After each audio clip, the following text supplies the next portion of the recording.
Democratic Republic of Congo.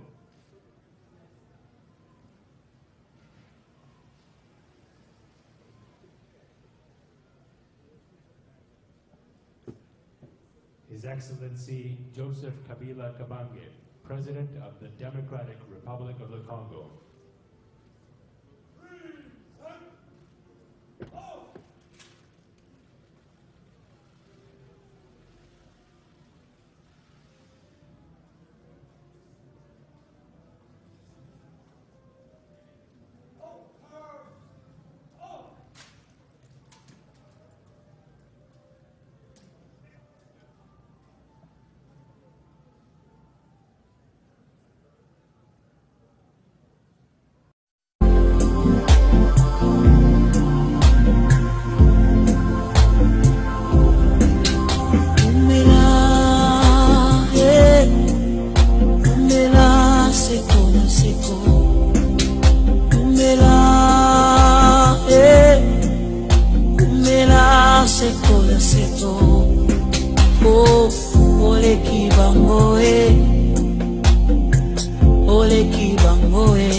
Bonjour, welcome sur Welcome TV. Je suis le pasteur Bienvenu Messalin, je suis kabiliste, communicateur de la diaspora et président de la Jokaka, la diaspora, où ils sont dirigés par le président Fabrice Djombi. Avant de côté dans le programme Nabiso, tout le monde il y a un dialogue parce qu'ils ont culture Nabiso, sur le Cameroun, tout sur la Kabou, dans la ville de capitaine. C'est ça.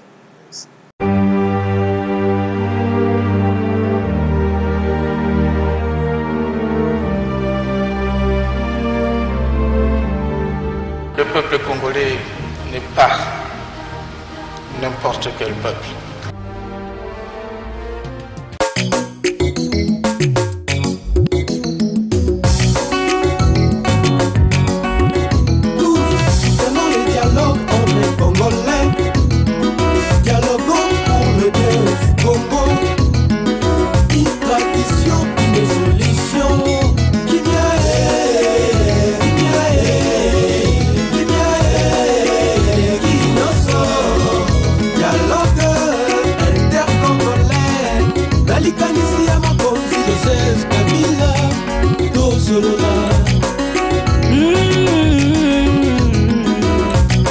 Bana Congo fungola matoi boyuka likambo oyo ya kosolola ezali moto nyonso ezala opposition to pe majorité boya tosangana na bolingo ya Congo toyokana mpona kobongisa mboka oyo Nzambe apesa biso Congo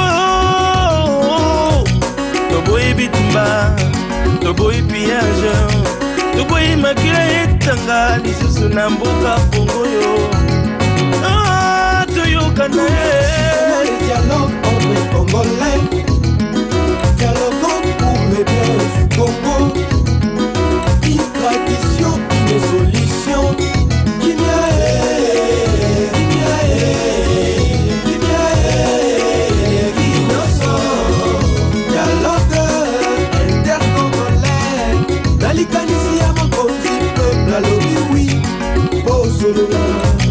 Bana Congo tandi ma dialogue mpona kobatela babie ya Congo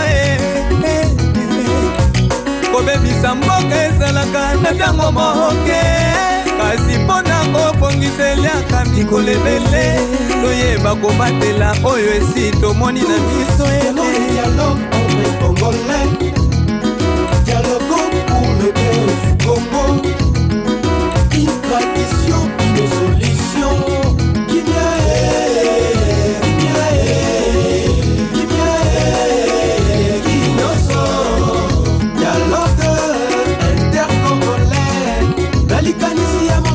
Joseph Kabila, Dosolola.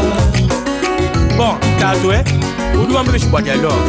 Donc, dialogue qui dit plutôt, Mikel ne le couille qui l'angana, Kumwangana, Mouchinois, Kolomana Moutonga Jakongo, Moutala Jones, qui dit plutôt, papa. Et Tobana ya Bandudu, Kanabe Tuzola Congo, Isabe tu Solule, Wanama, Isabe tu Idike, Funu Mingi.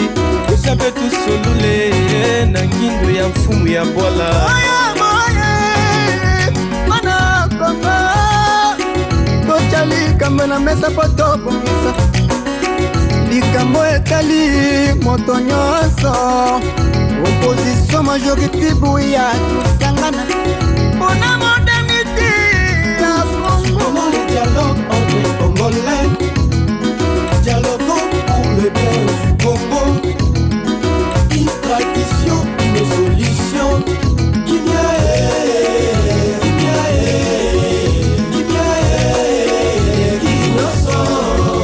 Dialogue intercongolais, nalikanisi ya makonzi peuple alobi oui, bosolola. Ah baba, nasema je, jua kusumbuia. Minafurahi sana. Kusumbuia iko mzuri jua kutengeneza hii dunia. Papa, oyoki sango ya dialogue, na yoki yango papa. Nalingi tosangana toyokana kumboko na biso kende liboso. Makomi na nzambe lobi bato mibale bakoki kotambola esika moko soki bayokani te oya tosangana tobongisa ekolo moko oyo nzambe apesa biso etonda wolo mpe palata meme na likambo nyonso dialoge ezalaka boya boya boya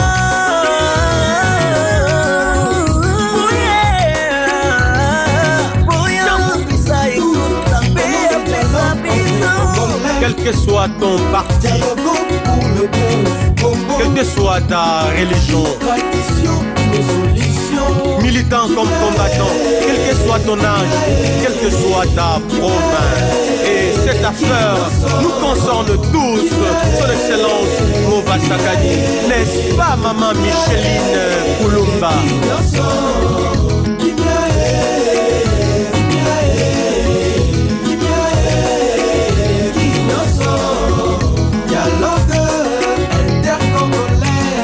Nalikanisi ya makonzi Joseph Kabila Dosolola.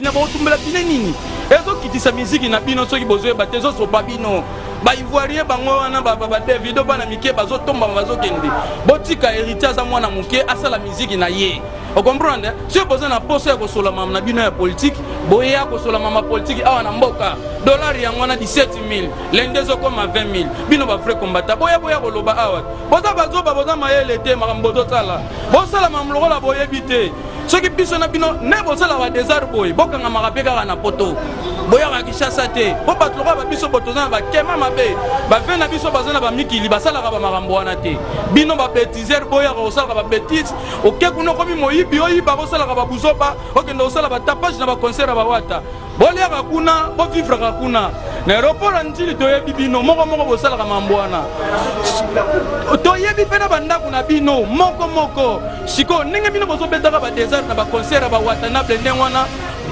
biso pe tozokani la bino awa boya te ba famille na bino bana ba monso dire boko yoka misusu balongo ba toy to koma sko ba kuluna to kulune ba famille na bino ba wana ouais lokote hein do yo sa no ba chapeaudage na kuna ba osuka ba wese ba bibembe bo ni le concert ouais lokote hein yo bo ketu yo na kanela ko ko yo mutulo wa pour les doc yo bo ketu hein yo suto ozona kin okoyeba okosukola wese Kabila.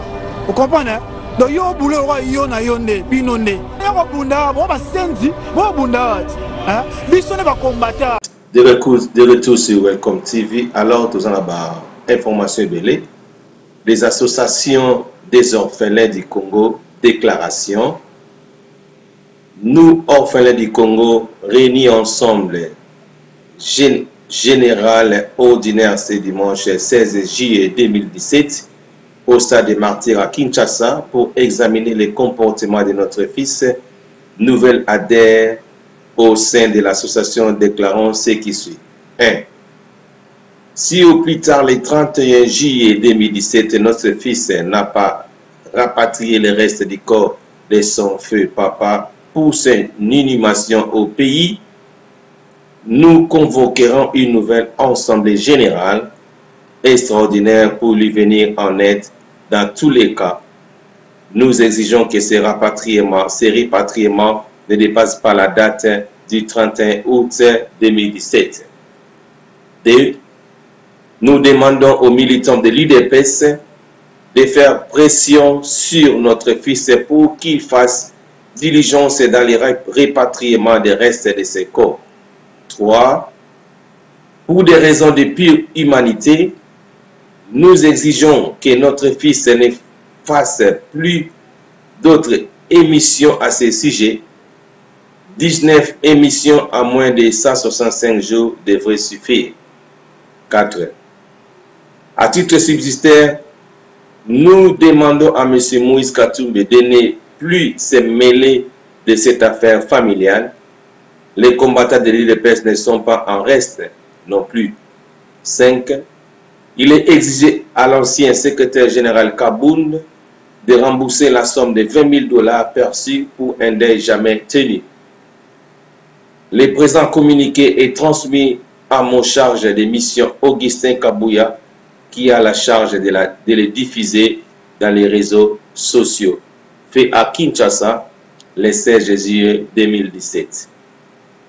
Alors, Makamouza vraiment est belé. J'ai quelquefois envie de me taire face aux éléments répétés et aux effets d'annonce à l'allure des enfants de la maternelle de l'UDPS. Mais ces gens poussent mes caméras au bout.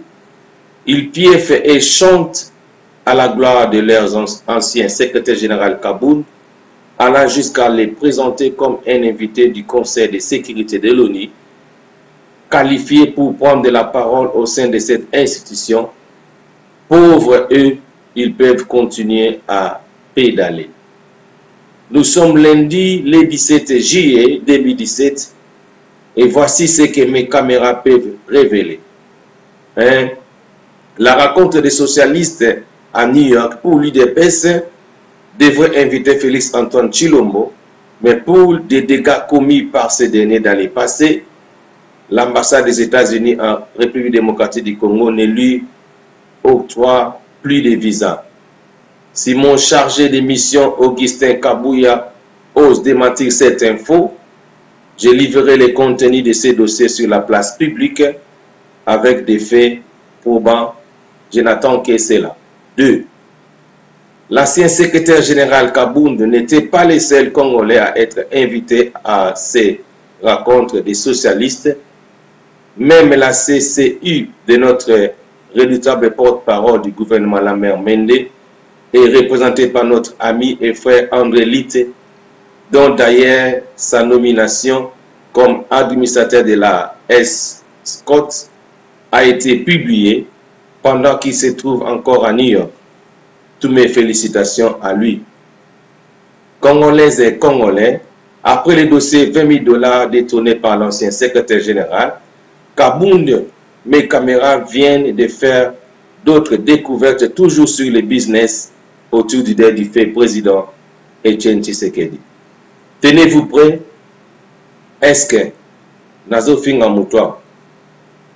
Alors, chers amis de l'IDPS, je vous appelle à un minimum d'honnêteté.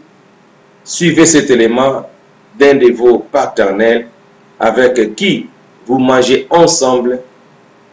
Franchement, pourquoi acceptez-vous une telle personne et détestez moi, sortez-moi un seul élément d'archive dans lequel j'incite le président Tshisekedi comme un bouquet tout. Votre haine est injuste et Dieu vous voit. Suivez.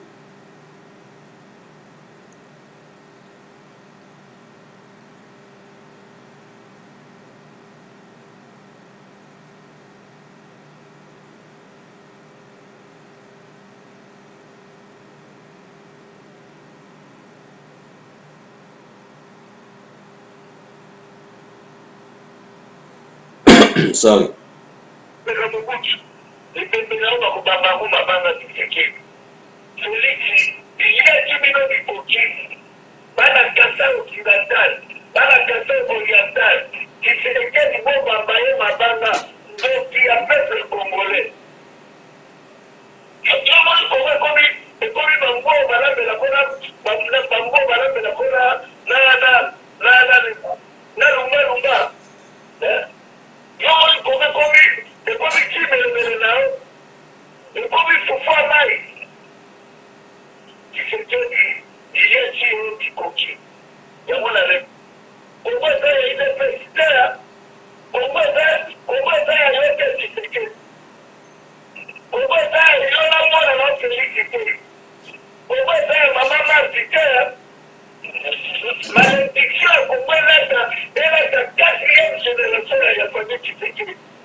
Encore Bokechu, soyez honnête à l'IDPS, si vous cherchez déjà à lapider, ils sont dans votre propre camp. Je n'ai jamais détourné 20 000 $ destinés au deuil du fait président Tshisekedi. Je n'ai aussi ni vendu l'IDPS à Moïse Katumbi, encore moins je n'ai contribué à sa vente. Boyo Kalsusu message au Susu.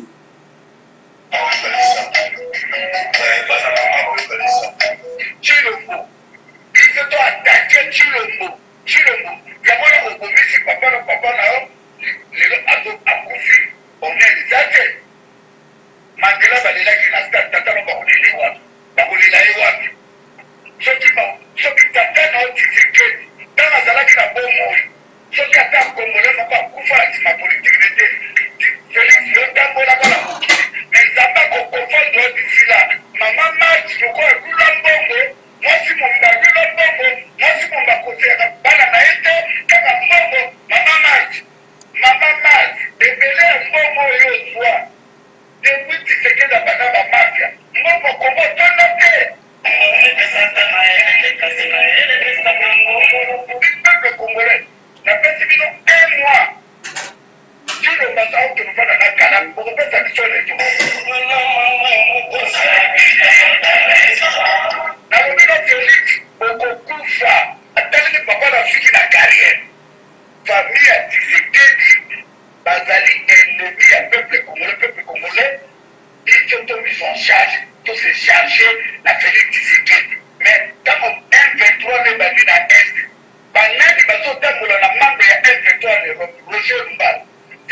Nous voyons ministère des Ingés pour Casus Awa, Nenge Moïse Katumbi à l'église. Exactement que Batishori Bazo Langayo, nous avons convaincu Banga. Quelles sont vos relations avec Joseph Kabila? Est-ce que vous allez être candidat à l'élection présidentielle? Vous savez, quand je suis rentré d'exil, on m'a traité de tous les noms. Et ma première année, il y a eu beaucoup de gens qui m'ont accusé chez les chefs de l'État. Vous pouvez poser la question chez les chefs de l'État. Même notre collègue, notre camarade Vital Kamere, quand il est venu au Katanga, il allait même dire au chef de l'État que moi j'étais le plus mauvais gouverneur, que j'étais là pour faire un coup d'État et que j'allais trahir la République. Et j'allais trahir la République.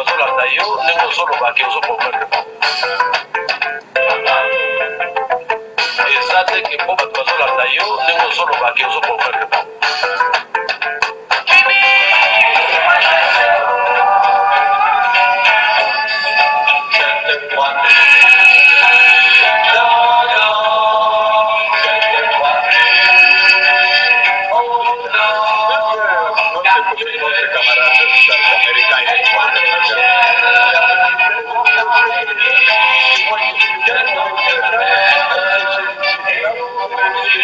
J'allais trahir la République.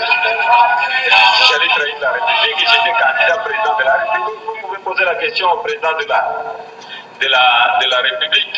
Et j'avais répondu au chef de l'État et dit donnons le temps. Je m'arrive. Et ça, c'est que pour votre besoin là d'ailleurs, c'est que solo va dire pour faire le bon.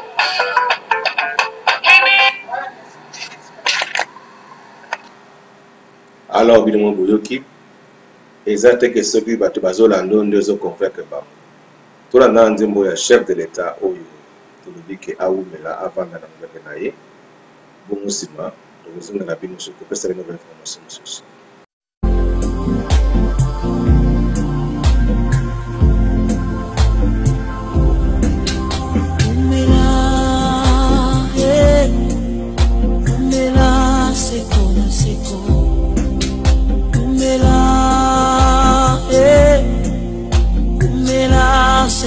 Seko, oh, ole kibango,